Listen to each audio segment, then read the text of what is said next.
So many plans of things we're going to get done today. Thank you to Lindsay and Joe, who had too many onion sets and have given us some. We have never ever grown onions before. And I'm feeling all like buoyant now because my spring onions are doing really well. So we're just going to go for it. We didn't have to buy these, they were a present. So, if they don't work, what's the worst that can happen? So we've got white that are called Snowball and a brown onion called Radar. Spring bulbs wise, because I've learned my lesson. Last year I did a video for you guys, but we just did like the time-lapse type thing of planting all the bulbs in the pots. So we didn't record where we planted anything, and then stuff was coming up and we didn't know what it was. So we're going to be a bit more organised this year, but we've got heaps.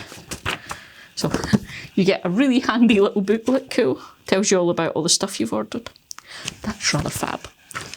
So what we got then, crocus-wise, we've got Orange Monarch, which are these gorgeous flamey orange ones. We don't have anything like this at all in the garden. And we've got Pickwick, which is standard kind of purple with the same kind of variegation on them.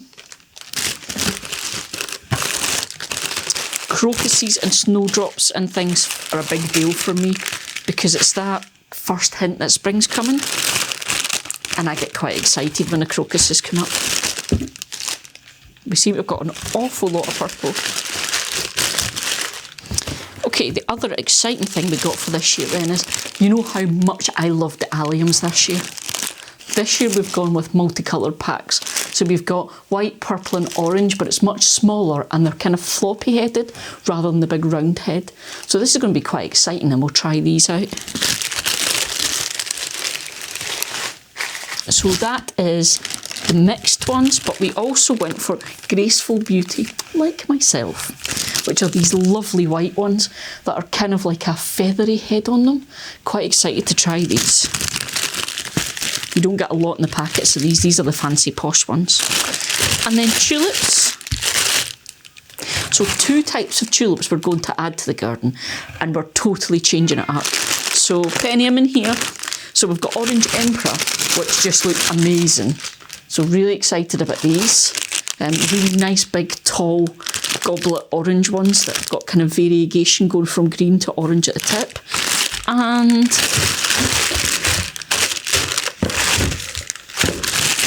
the other one is Grand Perfection, which looks to me like raspberry ripple ice cream. It's white with a purple. So we have to go out and get these all planted. And I have to be honest, we're kind of, it's quite late in the day because it's horrible and windy and stuff out there and we don't want to go out.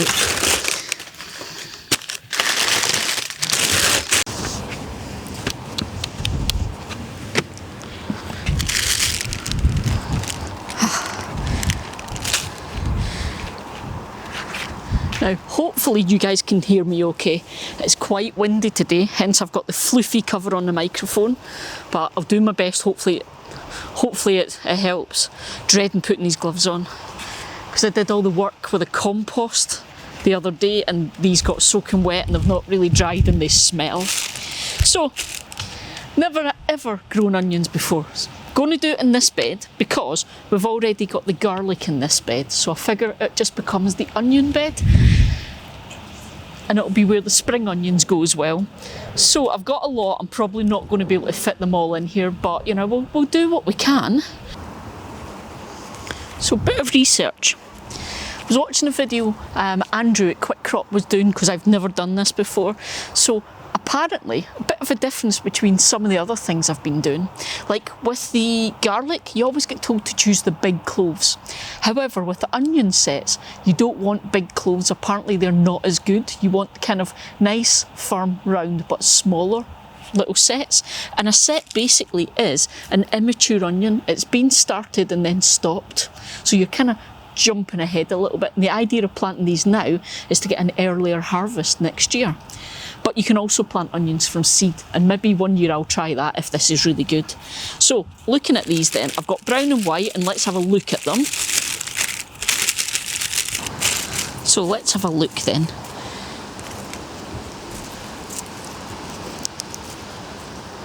Just checking, making sure they're all nice and firm, because any that are squishy you don't want to use because basically they've started to rot. Okay, there's none that are horrendous. Cool. Okay, so 10 centimetres apart. So I know my garlic comes to here. So give myself a line to work from. Okay, this is just a line to work from. With your onion sets, you don't plant them as deep as you do other bulbs.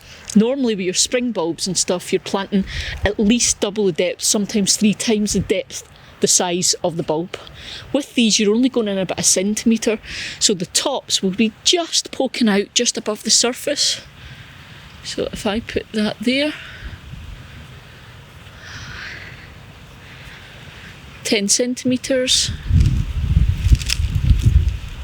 Very scientific, I'm guessing what 10 centimetres looks like.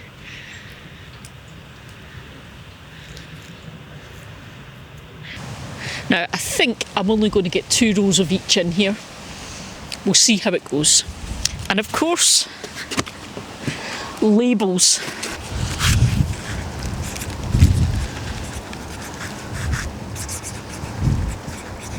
And that is radar, which is brown. I think my pen's about to die.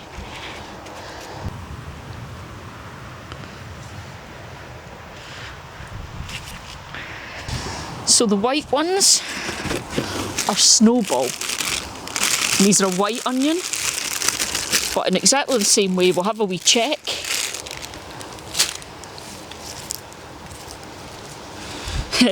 To me, these just look like pickled onions before you pickle them. Let's weight that down. Okay, there's some tiny ones. There's one at least that's rotted and all squishy. I don't know if you can see this, but it's quite squishy. So we're not going to plant that one. Same again then, let's go. So 10 centimetres at least away. I'll maybe make it about 20 away from the browns. And I'll give myself a line to follow. But let's go. So, about 10 centimetres. So there we go, that's snowball.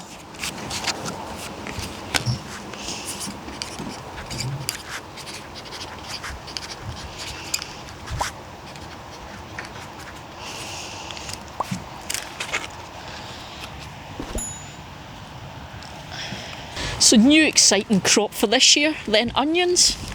Just have to wait, and you know I'm going to get overexcited when we start seeing sprouts. So I will keep you up to date. And that's the rain on.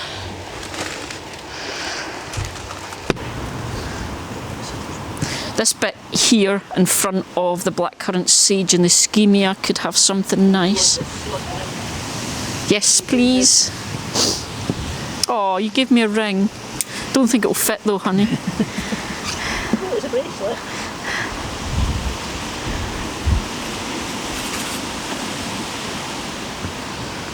Okay.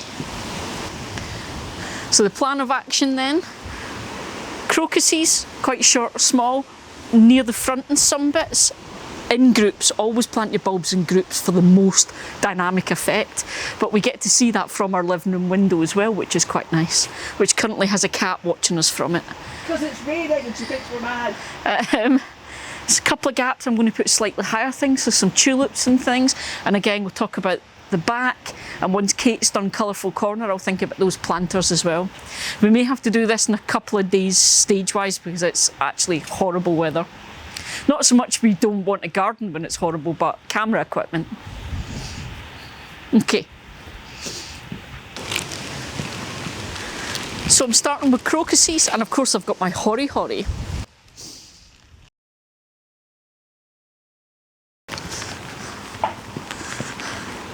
Play has been rained off.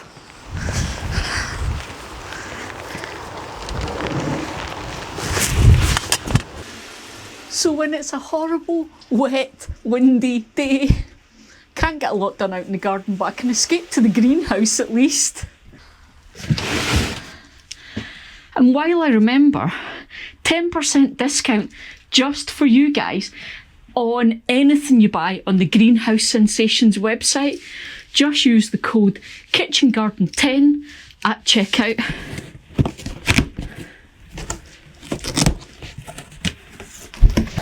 I got myself a new quad grow. What will you get yourself?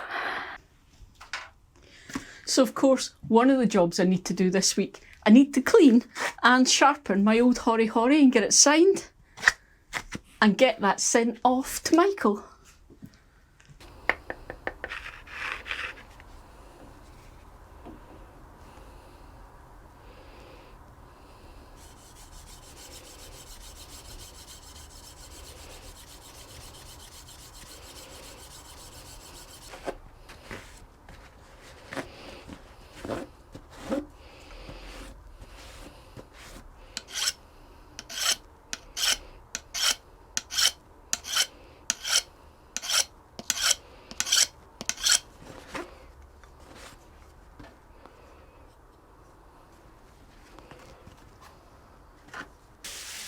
At this time of year, the greenhouse ends up getting kind of used to store stuff that needs to stay dry. So I've got bags of shredded paper for the compost that are in here because I've nowhere else to store them. So basically my plan is I'm going to take the big vitpod off of this surface at the back and put it under here because I've got a plan for that surface.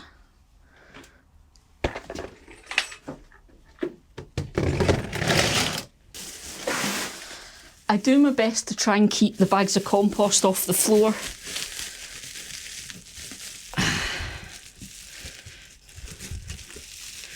Because one of the things is, and a lot of people commented on this last year when I was doing the monitoring of the greenhouse, the humidity here in Scotland is very, very high. A lot of the year it's 90 and above. It doesn't mean it's wet in here. I mean, if you touch the greenhouse, it's not necessarily wet. It's just it rains a lot here, so there's a lot of moisture in the air just generally. But it does mean this floor, if I lay things on the floor, it will build up a damp patch on the floor. And I don't want my compost sitting in a damp patch. So I try and keep it off the floor. So that's going to be one of the tricky things, is where can I put the compost? They're just now out the way. I should have thought this through, but I set the vitpod up so I could show you guys it in a video, and I knew I wasn't going to leave it there, so I should have done this before I actually started using it.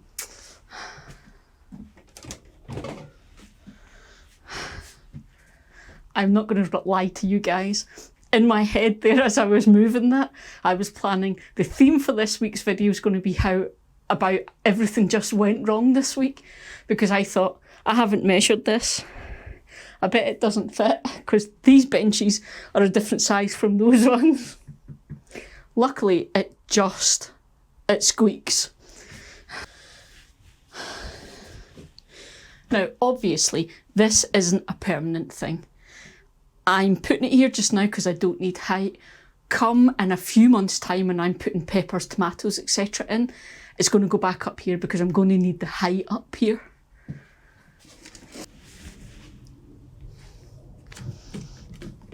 While I'm doing it, do you remember I sowed all these peas that I was going to get pea shoots from? Didn't work. So I sowed another lot. I've got 2. Yeah, I've got, I think, 4 in the garden. Yeah, so that didn't work. But dragon's tongue mustard and the wave mustard, they're coming up fab.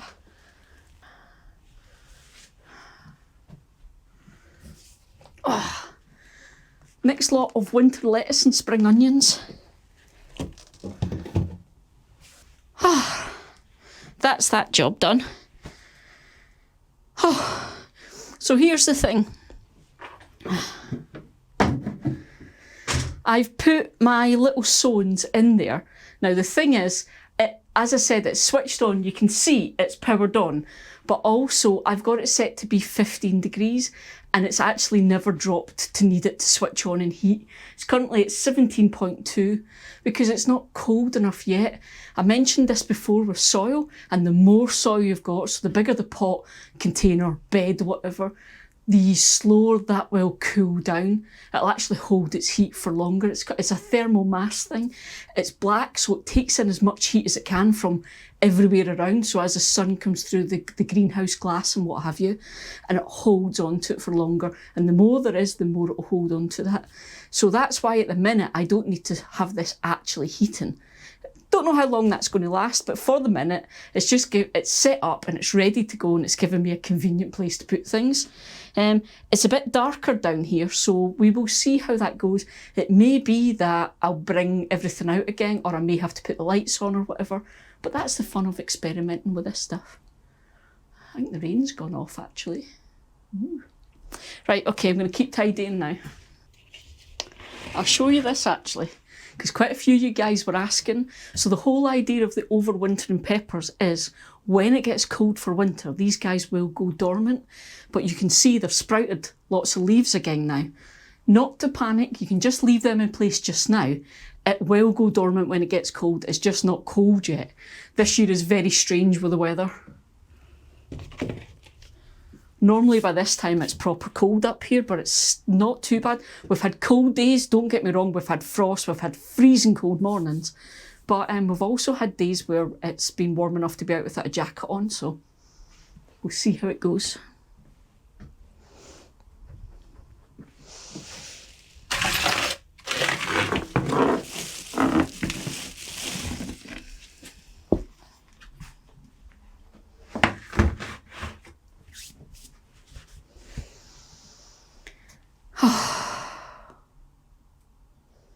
So I said I had a plan.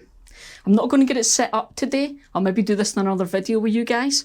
But something I noticed was the broccoli rab that are outside in the cold and the horrendous weather have actually come on just a tiny bit quicker than the stuff that's in here.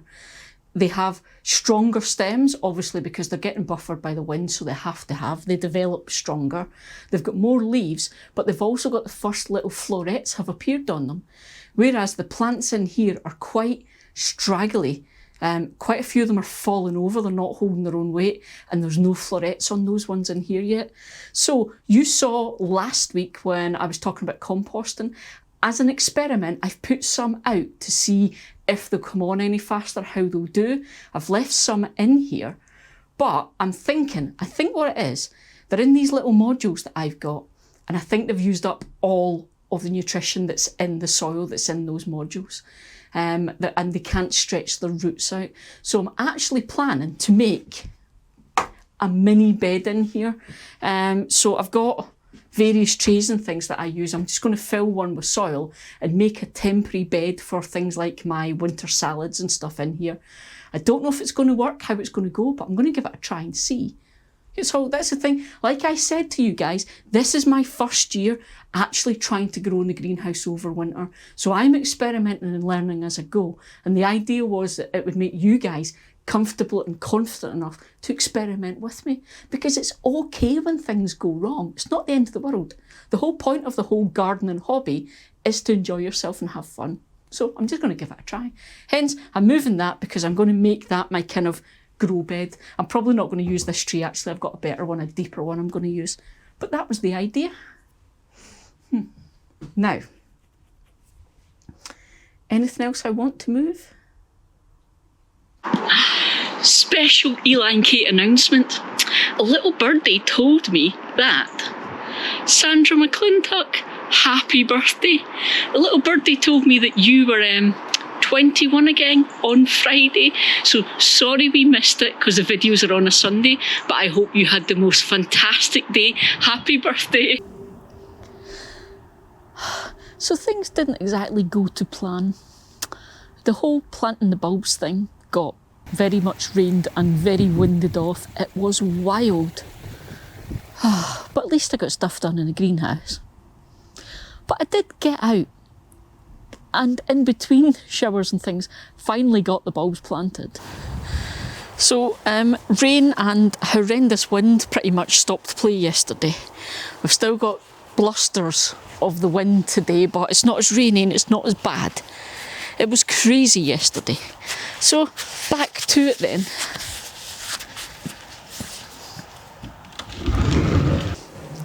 So I did get the onions in yesterday, but I didn't manage to get all the spring bulbs in, so we're going to get that done because it's another vital job. There are certain things get done at certain points in the year. Spring bulbs, onion sets, that kind of thing need to be in now because they all need that cold spell over winter so that they can really come on in spring. So I'm going to start with this bed.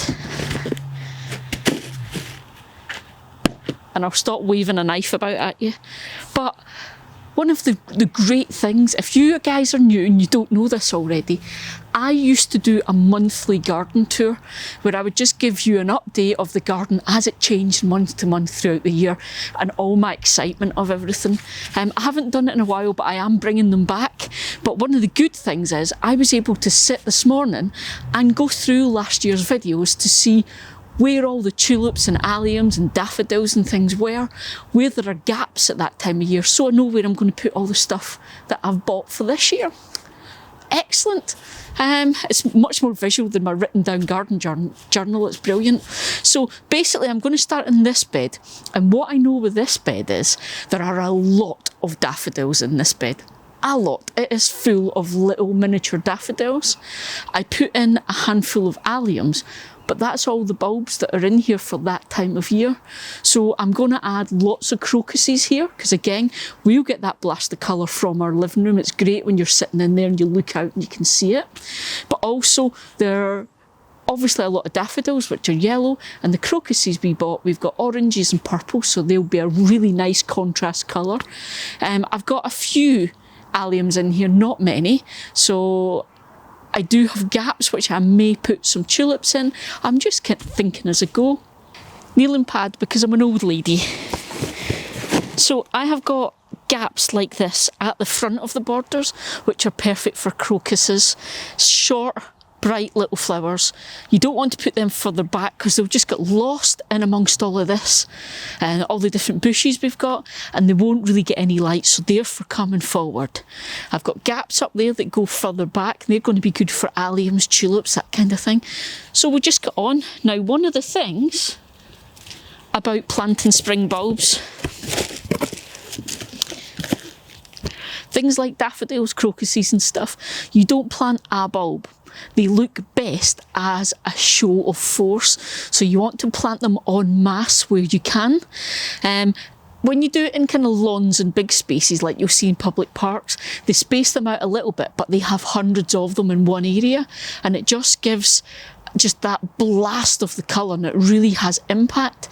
Small spaces like this, you're going to do probably in here I may do 10 or so. I'll still do them in little clumps, but just probably closer together than you would if you were doing the big areas. So that's what I'm going to do. Now the other thing, I'm going to start with my orange monarch, but the other thing you want to do is you don't want to be over tidy in your placement, and it's something I've been guilty of over the years. Spring bulbs, all these little crocuses and the spring bulbs and things, you want them to look natural, so the way you do that is you just drop them, and where they land you plant them. Now also, previous years you've seen me planting with my bulb planter, which takes a big plug out of the soil. I don't need it for something this small, so I'm just going to go with my hori hori.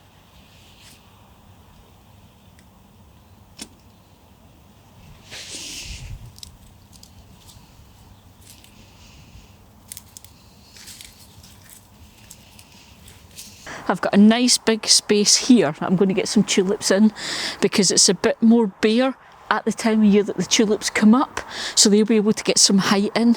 Same with alliums, but that's something to remember when you're planting. Think about what size that plant is going to get at what time of year, so you can imagine, because at different times of the year there are different things growing. It may shade an area, may cover the ground, or maybe will stop the plant developing if it needs a lot of sun in the early months. Something to think about. So I'm going to go with the orange emperor tulips in here. Nice, big, bright orange ones.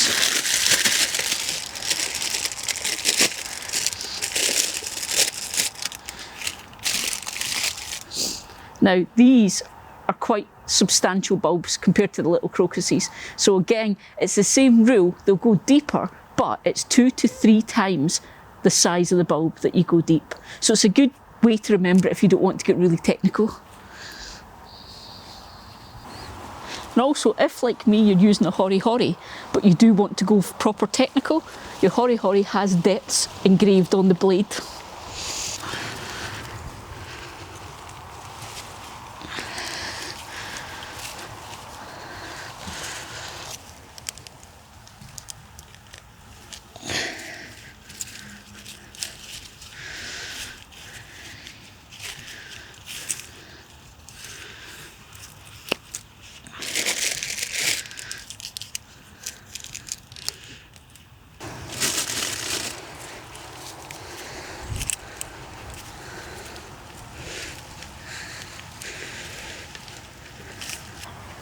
Now this bed looks particularly in need of some love.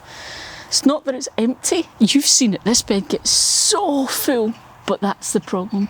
It gets over full and a lot of the things get really leggy and scrawny, or they just don't make it. Things mug each other, so I'm going to have a bit of a tidy up, and I'm going to add some height. So some alliums and tulips I think will be awesome in here. Crocuses are just going to get lost. So I'm going with both the Orange Emperor, which are the nice bright orange ones, and Grand Perfection, which are these lovely white ones with flashes of purple. Because in a garden like this with these fences, we find white is awesome. It stands out beautifully against the fences. Because when you're picking colours, you want to think about what all the colours around you are and what is going to contrast nicely with what you've got, not just what colours you think are nice in the garden. Something we've learned. When we first planted up here, everything was purple or red, which gets lost against all of these fences. We've got the red brick house, the red fences, the red shed, the red beds, all of that kind of thing. So you have to think about what's going to stand out. White.